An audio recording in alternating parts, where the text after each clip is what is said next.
1530 से 1540 और दूसरा 1545 से 1556। 1556। तो देखो हिमायू का जन्म कहाँ, हिमायू का जन्म किससे किससे हुआ था? महाम बेगम के गर्भ से हुआ था 6 मार्च 1508 को। कब होता है? 6 मार्च 1508। अच्छा, इसकी माता कौन हुई? महाम बेगम। महाम बेगम काबुल में हुआ था। कहाँ हुआ था? काबुल में।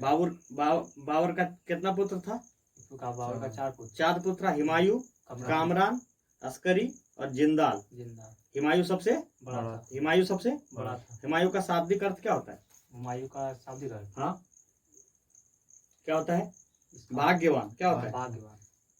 एक्चुअल में क्या बोलते हैं? भाग्यवान बोले तो लकी आदमी।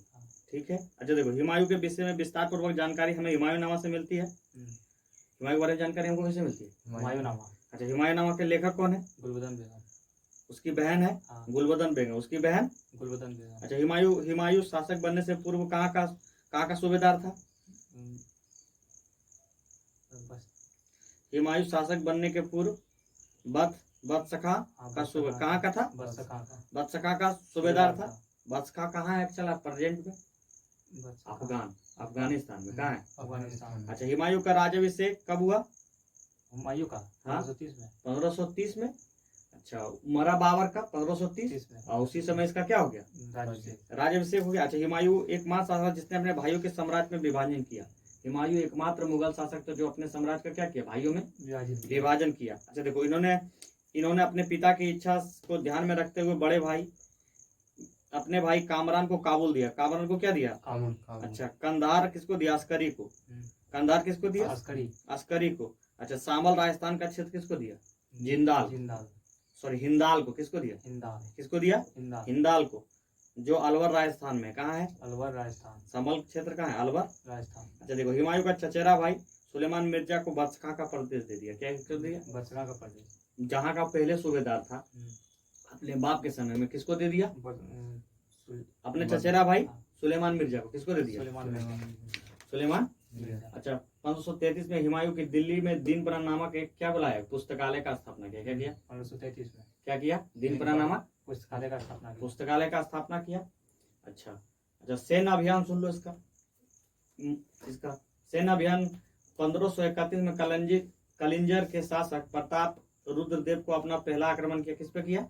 प्रताप रुद्र अपना पहला आक्रमण किया। अच्छा, कालिंजर के किले पे आक्रमण के समय वहां सूचना मिली कि अफगान सरदार मोहम्मद लोदी बिहार के जौनपुर की ओर बढ़ रहा है। अतः कालिंजर के राजा प्रताप रुद्र ने धन और सैनिकों की क्षतिपूर्ति लेकर हिमायू को वापस लौट गया। क्या किया? वापस लौट। अगर देखो, इसको लग रहा था कि हम उस पर अटैक कर देंगे, तो अब क्या हुआ? उधर से इस पे अटैक करता है। इसको लगा कि इसके साथ मेरा क्या, इससे हम अपना मुआवजा लेते हैं और फिर वापस लौट जाते हैं ना, तो यहाँ इसका चल जाता ना दिल्ली वाला क्षेत्र। इसलिए इसको छोड़ देता है। इसको छोड़ देता है। कौन? कालिंजर के को। और उसके रुद्र सब के साथ क्या करता है? सौदा कर लेता है, संधि कर लेता है और उससे अपना क्षतिपूर्ति लेता है, वापस दिल्ली लौट जाता है। नहीं तो अफगान सरदार मोहम्मद लोदी बिहार और जौनपुर की ओर बढ़ रहा था, तो उससे इसका डर था दिल्ली वाला क्षेत्र का। अच्छा देखो, हिमायू 1532 में क्या करता है? हिमायू 1532 में बिहार के शासक मोहम्मद लोदी के बीच दोहरिया का युद्ध होता है। क्या होता है? दोहरिया का युद्ध कब होता है? 1532। दोहरिया का युद्ध किसके किसके बीच होता है? हिमायू और बिहार का शासक क्या रहता है? मोहम्मद लोदी के बीच होता है। अच्छा, इस युद्ध में हिमायू की विजय हुई और मोहम्मद लोदी पीछे हटना पड़ा और वो राजनीति से अलग हुआ अच्छा, हिमायू 1532 में चुनार के किला को घेर लेता है। क्या करता है? चुनार के किला को घेर। अच्छा, यहाँ का इस किला का पर अधिकार किसका रहता है? शेर खां का। किसका रहता है?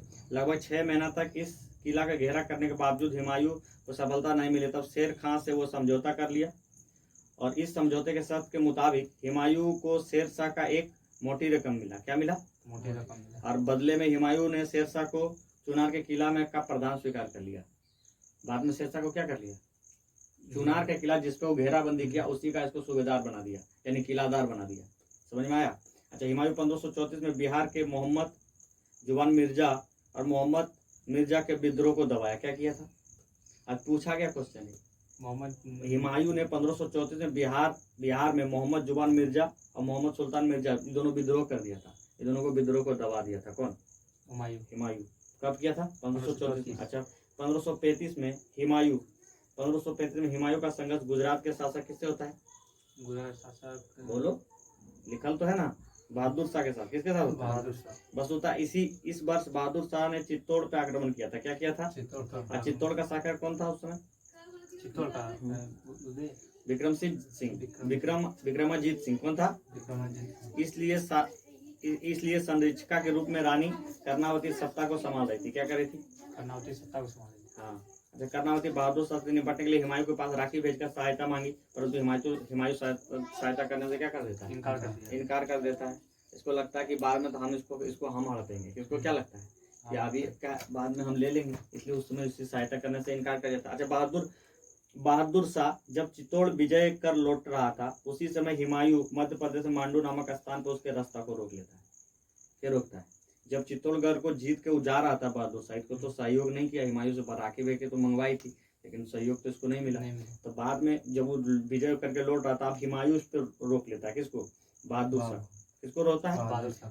कहाँ रोकता है? मध्य प्रदेश के मांडू नामक स्थान पर। ये भी पूछा गया, कहाँ रोकता है? अच्छा, बहादुर शाह को पराजित कर उसे गुजरात से भी बाहर कर दिया। उसको जब जीत लेगा तो राजा हार जाएगा तो क्या हो, उसका क्षेत्र किसके अंदर आ जाएगा? दिल्ली सल्तनत यानी हुमायूं के हाथ में आ जाएगा। हालांकि अधिक दिनों तक हुमायूं गुजरात पर अधिकार नहीं रख सका। पुर्तगालियों की सहायता से शीघ्र गुजरात पर अधिकार कर लेता। क्या करा? तो अपने तोपची हसीम खां और पुर्तगालियों की सहायता से शीघ्र क्या करता है? गुजरात पे अधिकार लेता है। कौन? बहादुर शाह। जो हार के उसमें भाग जाता है, फिर पुर्तगाली इसका सहयोग करता है, फिर अभी इसको हुमायूं हरा के इसको बाहर कर देता है। हुमायूं को वहां से हटाता है गुजरात को, जो गुजरात वाला क्षेत्र जीत लिया था हुमायूं। अब वो क्या करता है? बहादुर शाह पुर्तगालियों से का सहयोग लेता है और हुमायूं को हरा के वहां से बाहर कर देता है। फिर पुनः गुजरात पे क्या कर लेता है? अपना अधिकार कर लेता है। हुमायूं 1538 में बंगाल पे विजय किया। अच्छा, उसका नाम क्या रखा? बंगाल का क्या रखा? जनतावाद। क्या रखा? जनतावाद। ठीक है। हालांकि इससे पूर्व शेरशाह बंगाल को बुरी तरह से लूट चुका था। शेरशाह क्या कर रहा था? बंगाल को फिर भी 9 महीना तक बंगाल पे रहकर जीत का जश्न मना रहा था एवं बंगाल को पुनर्निर्माण किया। और यह उसकी सबसे महान भूल थी। महान भूल थी। अब वहां जीत के। अच्छा देखो, 1539 में हुमायूं और शेरशाह के बीच कौन सा युद्ध होता है? 1539 में चौसा का युद्ध। कौन होता है? इस युद्ध में हुमायूं पराजय हुई। जब वह जान बचा के भाग रहा था, उस समय नदी पार में सर्वाधिक सहयोग क्या किया था? शहाबुद्दीन निजाम ने किया था। क्या किया था? अच्छा, इसको एक दिन के लिए बादशाह भी बनाता है। यही है, उसको समय वादा करता है कि हम तुमको एक दिन के लिए क्या बनाएंगे? अच्छा, उससे खुश होकर हुमायूं दोबारा हिंदुस्तान का बादशाह बना, तो निजाम खान को एक दिन के लिए क्या बनाता? हिंदुस्तान का बादशाह बना। इस दरमियान उन्होंने चमड़ा का सिक्का जारी किया था। ये भी पूछा गया प्रीवियस ईयर, चमड़ा का सिक्का क्या जारी किया था? कौन किया था? निजाम। कौन किया था? शहाबुद्दीन निजाम खान। कौन किया था? शहाबुद्दीन निजाम खान। इस दरमियान उन्होंने चमड़ा का सिक्का जो हिंदुस्तान के इतिहास में एकमात्र उदाहरण है। हिंदुस्तान के इतिहास में एकमात्र उदाहरण। अच्छा, ये कौन था? चमड़ा का सिक्का बहुत इंपॉर्टेंट है, बार बार पूछता है। अच्छा देखो, 1540 में हुमायूं और शेरशाह के बीच कन्नौज या बिलग्राम का युद्ध होता है, जिसमें हुमायूं के पराजय इससे हिंदुस्तान छोड़ना पड़ा और शेरशाह अपने हिंदुस्तान का क्या बन जाता है? सुल्तान बन जाता है। अच्छा, शेरशाह के भी कार्यकाल 1540 से 45। अच्छा देखो, हुमायूं का निष्कासित जीवन में देखो क्या क्या हुआ। अच्छा, कन्नौज के युद्ध में शेरशाह द्वारा हुमायूं को पराजित करने के बाद दोबारा दिल्ली पर शेरशाह का अधिकार हो गया। तत्पश्चात हुमायूं सिंध होते हुए ईरान के शाह पास जा पहुंचा। कहाँ पहुंचा? ईरान का शाह का शासन था, वहां पे चल गया। अच्छा देखो, अपने निर्वासित जीवन के दौरान हुमायूं मीर अली अकबर की पुत्री हमीदा बानो बेगम से 1541 में क्या कर लेता है? निकाह कर लेता है। क्या कर लेता है? निकाह। कालांतर में अमरकोट के शासक में शरण लेने के पश्चात हमीदा बानो बेगम से 1542 में मुगल राजवंश का सबसे महान सम्राट अकबर का जन्म होता है। 1542 में कहाँ होता है? ये तो अमरकोट में होता है। अच्छा देखो, निर्वासन के दौरान हुमायूं काबुल में रहे। निर्वासन के दौरान कहाँ रहा? हुमायूं 1545 में ईरान के शाह की सहायता से कंधार एवं काबुल पर अधिकार कर लेता है। क्या करता है? काबुल पर अधिकार कर लेता है। अच्छा, दिल्ली सल्तनत में उस समय 40 से कितना बोला? 56। 45 से 56 बोला ना एक्चुअल में? हाँ, 45 से 56। एक्चुअल में उधर से 30 से 40 था। और दिल्ली सल्तनत में अगर जोड़ा जाए तो इधर तुम 1 साल ही करता है, 55 से 56 ही रहता है। बाकी ये लड़ते इधर काबुल चल जाएगा, कभी इधर चल जाएगा, कभी बोल सकता है उसको भी, लेकिन एक्चुअल में वो बाहर रहता है, दिल्ली से तो बाहर ही रह जाता है ना। हाँ। तो कार्यकाल के दौरान उसका 15 एक 30 से 40 और दूसरा 1555 से 1556। ठीक है, कहाँ थे हम लोग? हाँ, हुमायूं 1542। अच्छा, मुगल बादशाह अकबर का जन्म कब होता है? 1542। कहाँ होता है? अमरकोट। अमरकोट में होता है। अच्छा, निर्वासन के दौरान हुमायूं काबुल में रहा। अच्छा, हुमायूं पुनः 1545 ईरान के शासक की सहायता से कंधार और काबुल पर अधिकार कर रहा था। किसके सहायता? ईरान के शासक जो इसको सहयोग किया था, उसी की सहायता से क्या करता? काबुल और कंधार पर अधिकार लेता। अच्छा, 1553 में शेर शाह का उत्तराधिकारी इस्लाम शाह की मृत्यु के बाद अफगान साम्राज्य का विघटित हो जाता है। क्या होता है? विघटित हो जाता है। अतः इसी स्थिति को हुमायूं ने पुनः अपने राज्य प्राप्ति का अवसर मिलता है और मिला लेता है। जब वहां विघटित होगा तो इसको मौका मिल गया ना, तो क्या करेगा? उसको अपने मिला लेगा। अच्छा देखो, 1555 में लुधियाना में लगभग 19 मील पूर्व सतलज नदी के किनारे मिच्छीवाड़ा नामक स्थान पर हुमायूं और अफगान सरदार हेबत खां तातर के बीच संघर्ष हुआ। किसके बीच? हेमत खां तातर। मिच्छीवाड़ा का युद्ध सुना है? सतलज नदी किनारे किसके बीच हुआ था? हुमायूं और अफगान सरदार हेबत खां और तातर खां के बीच। किसके बीच? हेबत खां तातर खां। इसमें क्या होता है? हुमायूं जीत हुई और संपूर्ण पंजाब पर पुनः मुगलों का अधिकार हो गया। पूरा संपूर्ण पंजाब पर किसका अधिकार? मुगलों का।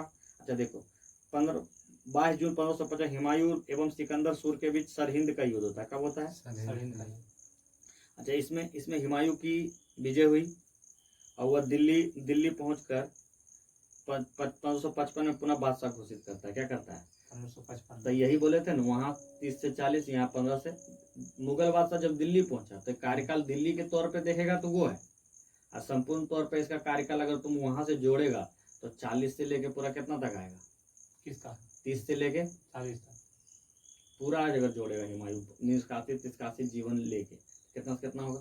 30 से 40, 30 से 56 पूरा निष्कासित जीवन इसका तुम अगर निकाल दो और उसी में कंसीडर कर दो तो कितना होगा? 30 से 56। 3 से 56।